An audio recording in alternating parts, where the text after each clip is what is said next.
अमन्ता चक्रवालेषु अत्रा गच्छन्तु देवता सद्धम्मं मुनिराजस्य शृण्वन्तु सङ्गमकरं धम्मश्रवणकालो अयं वदन्ता सद्धम्मश्रवणकालो अयं वदन्ता धम्मश्रवणकालो अयं वदन्ता नमो ते पुरुषाचन्य नमो ते पुरुषोत्तम नमो ते पुरुषातुल्य नमो ते पुरुषासद साधु साधु साधु බුදුහාමුදුරෝ දේශනා කළේ ගච්ඡන්තෝ වා ගච්ඡාමීති පජානාති නිසින්නෝ වා නිසින්නෝ හේති පජානාති සයනෝ වා සයනෝ හේති පජානාති ආලෝකිතේ විලෝකිතේ සම්පජානකාරී හෝති. මේ විදිහට ඊතර සතිමත් ක්‍රියාකාරකම් තමාගේ කයේ සිද්ධාන්තය හොඳට නිරීක්ෂණය කරමින් සිහිය පවත්වන්න කියලා. ඇවිදිනකොට තමන්ගේ දෙපා කෙරෙහි යටිපතුල් කෙරෙහි අවධානය යොමු කරමින් ඒ දැනෙන දැනීම වලට සිහිය පවත්වමින් ඇවිදිනකොට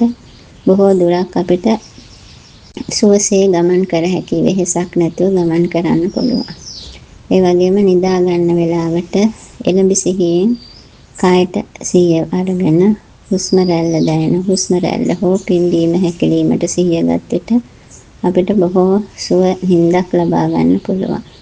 ඒ වගේම අපි එදිනෙදා වැඩ කටයුතු කරනකොට මේ දැනීම් වලට සිහිය ගත්තාම අපේ කයට දැනෙන දැනීම් වලට සිහිය ගත්තාම අපිට බොහෝ වැඩ එක සැරයකට කරන වැඩේ එක වේලාවක කරන වැඩේ බොහොම මනා සිහියෙන් යුක්තව සංහිඳියාවකින් හිතේ මනා සංහිඳියාවකින් යුක්තව කටයුතු කරන්න පුළුවන්. ලොකු අපේක්ෂා නැතුව ආතති නැතුව අසහන නැතුව කටයුතු කරගන්න පුළුවන්.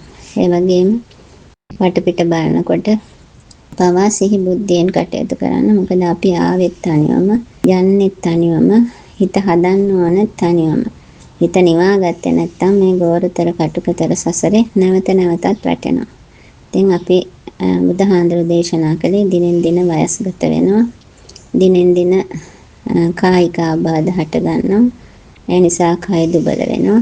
ඒ නිසා බුදුහාඳුරු දේශනා කළේ මේ පාරිසරික විපර්යාස බොහෝ සිද්ධ වෙනවා. මානවයාගේ ගුණධර්ම පිරිහීමයි සබාධම වෙනසීමයි තුළ. ඒ නිසා ඒ දෙකත් අපි රැකගෙන අපේ ගුණධර්ම රැකගෙන ධම්මානුධම්ම ප්‍රතිපදාවේ නිරත වෙන්න. මොකද නැත්තම් මානසික ආතති හදාගත්තොත් අපි බොහෝ දුකකටපත් වෙලා ඊළඟ භවයත් හොඳ නැති තැනකටපත් වෙනවා. බුදුහාඳුරෝ දේශනා කළේ මේ ditta dhamma සුඛ විහරණය. මේ මොහොතේ එළඹ සිහියෙන් කටයුතු කිරීම මහත් සුවදායකයි. ඒ වගේම කයේ යථාර්ථයත් හොඳට අවබෝධ කරගන්න පුළුවන්. මේකේ පංච උපාදානස්කන්ධ දුක හොඳින් අවබෝධ කරගන්න පුළුවන්. ඒ සඳහා හැමෝටම කායික ශක්තිය මානසික ශක්තිය සෝපත් භාවයේ චිරජීවනයේ ලැබේවා. ධම්මානුධම්ම ප්‍රතිපදාව තුළින් උතුම් නිවනින් සැනසීමටම මේ හේතු කුසල උපනිශ්‍රේ වේවා. ඒ වගේම අපේ බුදුරජාණන් වහන්සේ තමන්ගේ එකම පුතණුවන්ට දේශනා කළේ පච්චේක්කිතා මනසාය කම්මං කරතබ්බං. මනසින් කරන කර්ම මට හානියක් වේද අනෙකාට හානියක් වේද ඒ කිසිවක් කරන්න එපා කියලා. සිතවිල්ලකින්වත්. ඒ වගේම වචනයෙන් කරන පච්චේක්කිතා වාචාය කම්මං කරතබ්බං. වචනයෙන් කරන කර්ම කිසිවක් කරන්න එපා. තමාට හානි කරන අනුන්ට හානි කරන කිසිවක් ඒ වචන කියන්න එපා.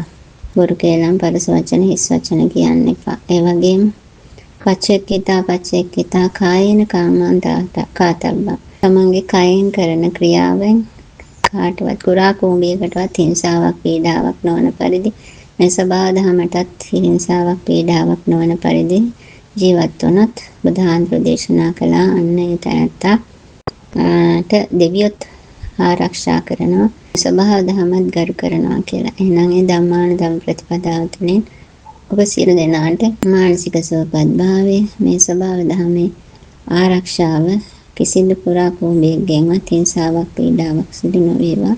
සුවපත් වේවා. තෙරුවන් සරණයි.